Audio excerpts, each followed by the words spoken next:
চলমান পরিস্থিতি পরিদর্শনে আজ রংপুর যাচ্ছেন স্বরাষ্ট্রমন্ত্রী আসাদুজ্জামান খান কামাল। এ নিয়ে আরো জানাচ্ছেন সহকর্মী রফিকুল ইসলাম। আমরা দেখানোর চেষ্টা করছি রংপুরের আইন শৃঙ্খলা পরিস্থিতি। আমরা যেমনটি ঘুরেছি, নগরীর বিভিন্ন এলাকায় ঘুরেছি, নগরীর বাইরেও আমরা ঘুরেছি। এখন একেবারেই স্বাভাবিক পরিস্থিতি রয়েছে। একেবারেই মানুষজন তাদের প্রয়োজনে ঘর থেকে বেরিয়েছে, সব ধরনের কাজকাম চলছে, একই সঙ্গে সব ধরনের ব্যবসা প্রতিষ্ঠান খুলেছে। আমরা দেখানোর চেষ্টা করছি যে ঢাকাগামী যে বাস রয়েছে, পরিবহন রয়েছে, সেগুলো চলছে একেবারে। একই সঙ্গে আন্তঃজেলায় যে বাস, মিনি বাস রয়েছে, সেগুলো চলাচল চলছে।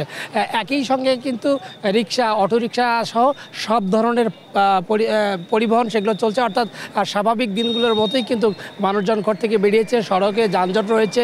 আমরা কিন্তু সে দেখার চেষ্টা করছি যে অনেক যাত্রী রয়েছে, শত শত যাত্রী রয়েছেন যারা পরিবহনের জন্য অপেক্ষা করছেন, এবং তাদের অনেকেই আবার নির্দিষ্ট সময় নির্দিষ্ট পরিবহনে তারা ঢাকায় অভিমুখে যাচ্ছেন, এবং ঢাকা থেকেও কিন্তু অনেক মানুষজন আসছেন, অনেক গাড়ি আসছেন। আমরা সেটি দেখানোর চেষ্টা করছি।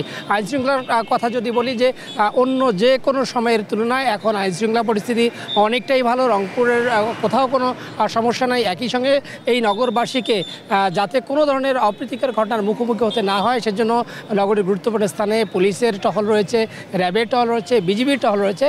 বিশেষ করে সেনাবাহিনী কিন্তু অবস্থান নিয়ে তারা এই যে পরিস্থিতি, সেই পরিস্থিতি নিয়ন্ত্রণ করছে। তো রংপুরের সব মিলে রংপুরের যে পরিস্থিতি, রংপুরের পরিস্থিতি এখন পর্যন্ত অত্যন্ত ভালো রয়েছে, এটা আমরা বলতেই পারি। তো এই ছিল রংপুর থেকে সর্বশেষ খবর।